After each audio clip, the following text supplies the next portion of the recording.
Iqembu iANC lithi inhlokodolobha yezwe angeke ikhungathwe imibhikisho eyabonakala ngonyaka u2016. Ukungaboni ngaso linye ngaphakathi eqenjini kwalenza lalahlekelwa iTshwane. Njengoba ke sezihubela sakusha nje ngokhetho oluzobanjwa oluphuthumayo, iANC ithi angeke ikuphinde okwenzeka eminyakeni emine edlule. Nanku umbiko nosamukele Maseko.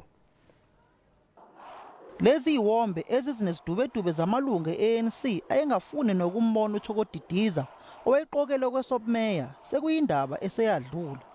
Manje ke iqembu elibusayo linelinye ithuba lokuthi likwazi ukubuyisa amavoti ahamba namalunga ayenganeme nayeseka uSputla Ramohupa ngenkathi ebanga noMapiti Matsena kwesobmeya.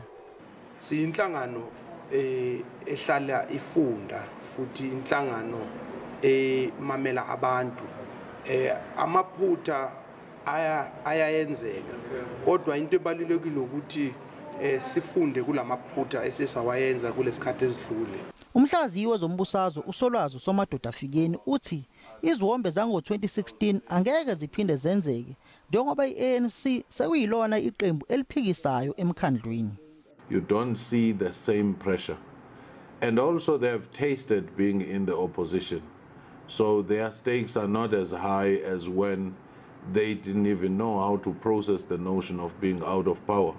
Inhlokodolobha ayisenabo ubuholi bezombusazwe ngonyaka u2016 kwaba nemibhikisho lapho khona kwabonakala iANC ithi angeke ivote uSputla engekho kwesobmeya.